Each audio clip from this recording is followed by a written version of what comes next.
Bonsoir mesdames et messieurs, bienvenue dans cette grande édition d'information sur FM Télévision. Commençons par cette brève. Les manifestations anti-MONUSCO n'ont pas encore dit leur dernier mot. La synergie des mouvements citoyens de la ville de Goma au Nord Kivu sera dans la rue pour exiger le départ définitif de la mission onusienne du sol congolais pour son inefficacité dans la question de la pacification de la partie est de la RDC. Ces structures citoyennes qui ont accueilli à leur juste valeur le départ de Casque Bleu de la ville de Butembo pensent que cela ne suffit pas, il faut un départ total. Tout ceci est contenu dans un communiqué qu'ils ont rendu public mercredi. Vous le savez, les villes de Beni, Butembo, Goma et Uvira étaient en ébullition les semaines dernières. Les populations exigeaient le départ de la MONUSCO faute des résultats.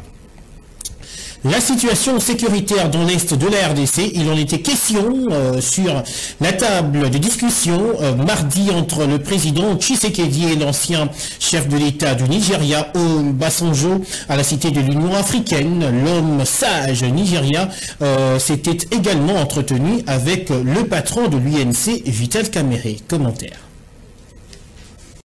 L'ancien président du Nigeria, Obasanjo, est réputé pour sa sagesse à régler les conflits.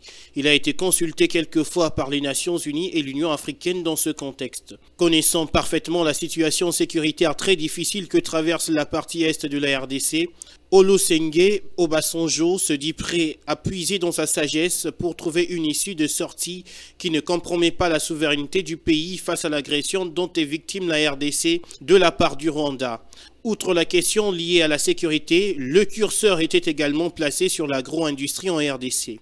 Après cet échange avec le président de la République, l'ancien chef de l'État nigérien a eu des entretiens sur la même question sécuritaire avec Vital Kamerhe, qualifié d'homme sage selon une dépêche de la présidence de la République, lui qui, lors de sa récente sortie médiatique marquant son retour sur la scène politique après le feuilleton de la prison, avait annoncé sa descente dans l'Est pour palper du doigt la réalité avant de proposer son plan de sortie de crise.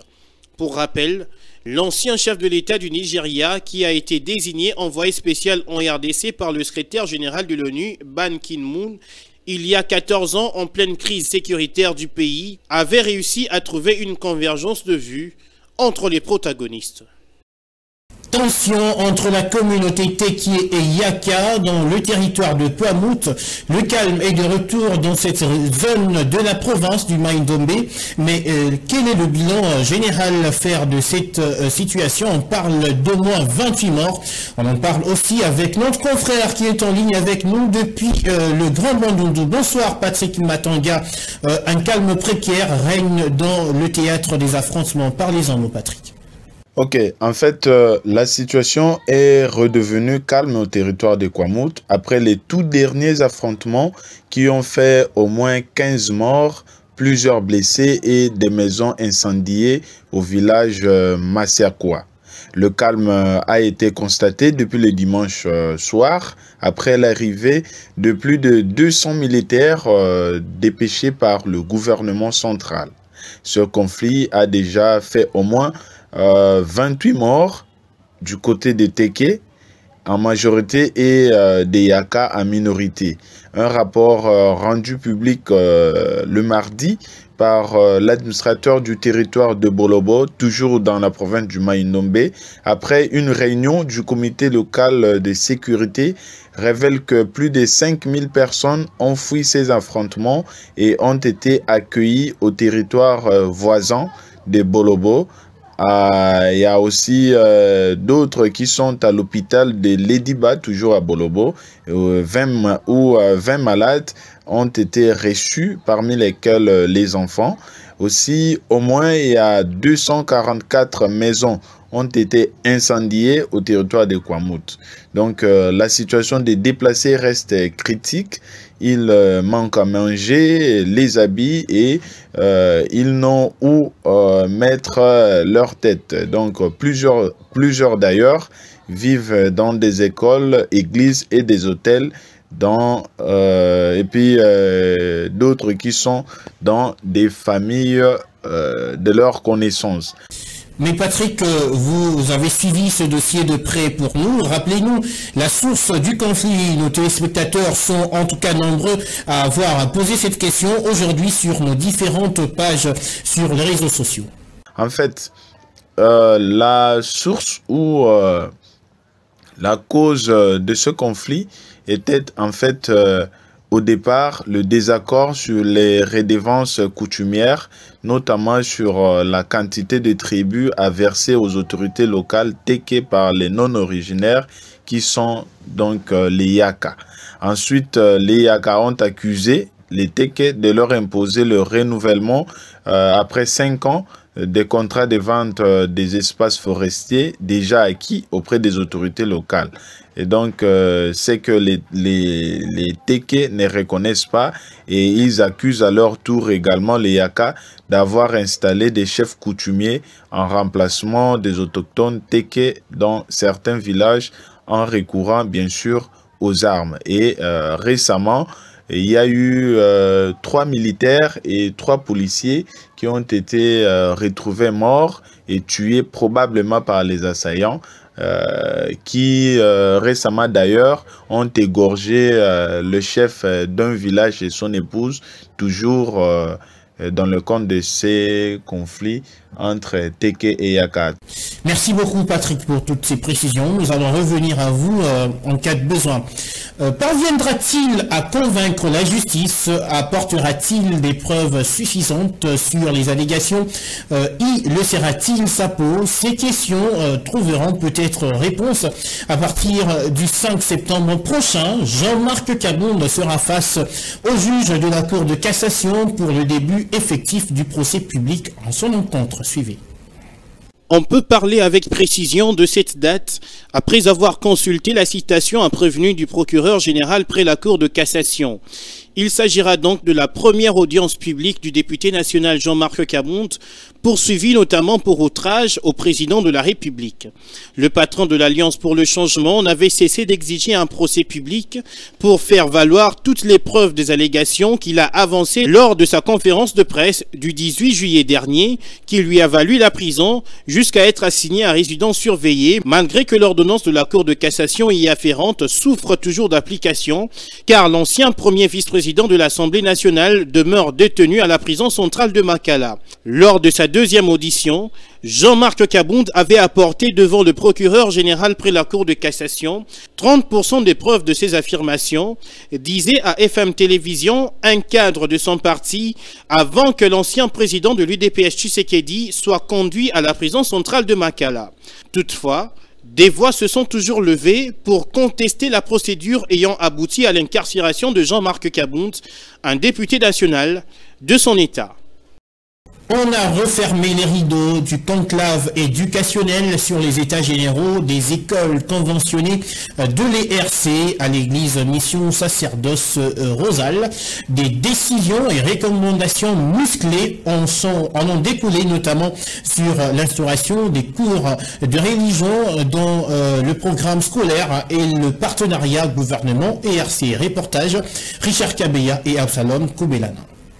L'Église de réveil du Congo a des objectifs précis, ceux d'inculquer la religion chez les élèves à travers leur programme scolaire. J'ai décidé que le cours de la religion du réveil soit introduit dans le programme de l'enseignement et devienne notre schéma de bataille dans toutes nos écoles et sur toutes les radios de la République. Un culte hebdomadaire mineur sera organisé chaque vendredi dans toutes nos écoles pour que nos enfants s'approprient de notre religion dès le bas âge. Ce conclave a accouché un nouvel agenda pour les enseignants qui sont notamment des évêques et ministres des dieux spécialisés en pédagogie. Élaborer et dispenser le programme d'enseignement condensé, ajusté au niveau et à l'âge de l'apprenant et axé sur les compétences. Mettre l'accent sur l'acquisition des compétences en lecture, écriture et calcul comme socle d'apprentissage. Satisfait, le coordonnateur des écoles conventionnées de l'ERC, Guy David Kabongo, vante la doctrine de l'Église. Nous avons une doctrine, notre doctrine permet à ce que nous puissions former le style, un style d'hommes pas malhonnêtes, honnêtes devant le jour et la nuit sont des malhonnêtes. Non, nous devons former des gens qui sont honnêtes. Fin des travaux, la place est maintenant à leur mise en application. Vous savez, c'est le 5 septembre prochain que les élèves vont retrouver le chemin de l'école. Mais comment se prépare justement la rentrée scolaire dans la ville de Kinshasa? À un peu plus d'une semaine de la reprise de cours, les parents se lamentent de l'insuffisance de billets des banques. Esther Siamoni et Israël Kamassi les ont rencontrés. L'argent et encore l'argent, c'est le seul problème qui inquiète les parents quinois. Devant notre caméra, ils ont déploré le manque de moyens pour assurer une bonne rentrée scolaire. Pour les enfants, jusque-là, vraiment, je ne sais pas quoi dire. Je ne sais pas comment ça va se passer. Ce qui est plus déplorable pour nous, les fonctionnaires, ici par là, pour ceux qui travaillent, il n'y a pas de circulation d'argent. D'avis contraire, M. Paul Lukosa, qui prend en charge la scolarité de ses petits-enfants, rapporte qu'il faut épargner un budget bien avant la rentrée, ce qui lui a sauvé. Bon, de toute façon, tout un parent doit prévoir quelque chose pour la rentrée scolaire de ses enfants. Oui, de ce côté-là, je me suis déjà mis sur les bons rails et j'avais déjà préparé quelque chose, malgré que l'argent ne circule pas tellement, mais je me suis préparé en conséquence. La gratuité de l'enseignement primaire et l'interdiction de la vente obligatoire des uniformes par les écoles, des gestes alloués de la part des autorités étatiques qui les a allégé la tâche. Oui, moi je suis d'accord, là vraiment je suis d'office, je suis d'accord. Jusque-là, il y a les écoles qui s'entêtent. L'uniforme, on m'a dit que c'est 20 $. L'uniforme, s'il vous plaît. Il y a la gratuité aussi qui donne l'avantage pour les enfants qui est à l'école primaire. Ça nous donne encore un peu d'inspiration pour s'occuper de ceux qui sont au niveau des secondaires.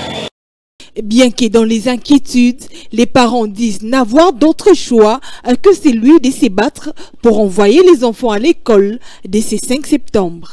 Les problèmes d'eau appartiennent désormais au passé dans les communes de Kimbantseke et Ndjili. Le président de la République a procédé à l'inauguration de l'usine de traitement d'eau de la Régie des eaux de Lemba Imbu en présence de plusieurs personnalités du pays. On en parle avec Ruth Nanzei. Ça y est, le président de la République, Félix-Antoine Tshisekedi, a joint la parole à l'acte. Cette usine de traitement installée au confluent des rivières Ndjili et Lukaya à Lemba Imbu fait désormais partie des patrimoines industriels dont dispose la République démocratique du Congo. Elle servira à la desserte en eau potable de la Régie des eaux, particulièrement dans plusieurs quartiers de la commune de Ndjili et celle de Kimbantseke. Lancés en juillet 2020, les travaux de construction de l'usine de Lemba Imbu ont mis 2 ans pour un coût total de 67 914 000 $ américains, financés en grande partie par le gouvernement de Corée du Sud.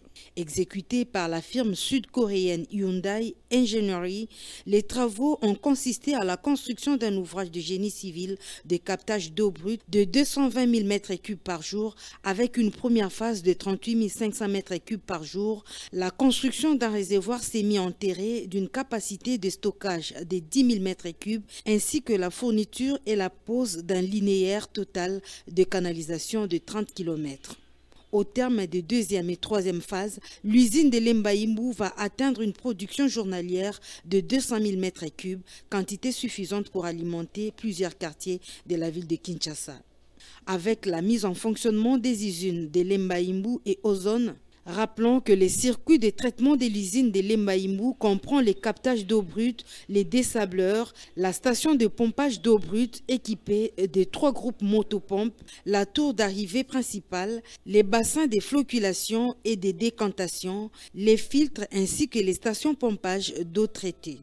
Cette dernière est dotée d'un réservoir de 4000 m3 où se fait la désinfection de l'eau par chloration et la station de pompage est aussi équipée de 3 groupes motopompes dont 750 m3 par heure, chacun qui refoule l'eau vers les réservoirs de Kimbanseke d'une capacité de 10 000 m3. Qu'est-ce qui se passe en dehors de nos frontières? L'Ukraine célèbre ce mercredi les 31 ans de l'indépendance de l'Union soviétique, une date commémorative qui coïncide avec le 6e mois de l'agression russe dans son territoire. À cette occasion, le président ukrainien Volodymyr Zelensky a affirmé que lui et ses troupes vont combattre jusqu'au bout pour la nation. Je vous propose de l'écouter. Nous ne nous soucions que de notre terre. Nous nous battrons pour elle jusqu'à la fin. Cela fait 6 mois que nous tenons bon. C'est dur, mais nous avons serré les poings et nous nous battrons pour notre destin. Chaque nouveau jour est une raison pour ne pas abandonner. Après un si long voyage, nous n'avons pas le droit de ne pas aller jusqu'au bout. Quelle sera l'issue de la guerre pour nous? Avant, on disait la paix. Maintenant, on dit que ce sera la victoire. Nous ne chercherons pas d'entente avec les terroristes. Du sport à présent, le nouveau sélectionneur de Léopard Senior, Sébastien Desabré, a signé hier mardi 23 août avec le gouvernement congolais un contrat pour une durée de 3 ans avec comme objectif principal la qualification à la prochaine CAN Côte d'Ivoire 2023. La cérémonie y afférente s'est déroulée en présence des représentants de la FECOFA conduit par le président de l'ancien Chimanga et du ministre des Sports Serge Condé. Lionel Ngolo. Âgé de 46 ans, le technicien français signe officiellement avec la RDC pour un contrat de 3 ans. Sébastien Desabré a pour mission de qualifier notamment la RDC à la prochaine CAN Côte d'Ivoire 2023 qui se jouera en 2024. Mais il aura également pour objectif de travailler dans la durée avec les Léopards en vue des échéances à venir. Le contrat, c'est un contrat d'une durée de 3 ans qui va me permettre de mettre en place ma feuille de route et de bâtir des idées qui vont nous faire progresser et atteindre nos futurs objectifs. Le nouveau sélectionneur et manager des Léopards a souligné qu'il faudra du temps pour construire quelque chose des bases. Il y a beaucoup de travail pour construire, comme vous le dites, quelque chose de pérenne, en tout cas contribuer justement à construire quelque chose de pérenne. Il faut un minimum de temps. En tout cas, Sébastien Desabré pense déjà au travail et à gagner tous les matchs. Il y a des matchs qui vont arriver, vous connaissez le planning, il y a ces matchs du mois de septembre qui vont servir aussi d'évaluation pour un coach. C'est important parce qu'au final, ce sont des matchs qui sont importants mais qui sont amicaux. Les objectifs, c'est de gagner tous les matchs. En vrai dire, les objectifs restent clairs pour l'entraîneur français qui s'est lancé un nouveau défi avec la RDC. C'est la fin de cette édition d'information. Madame, Messieurs, merci à tous de nous avoir suivis. Restez-nous toujours fidèles.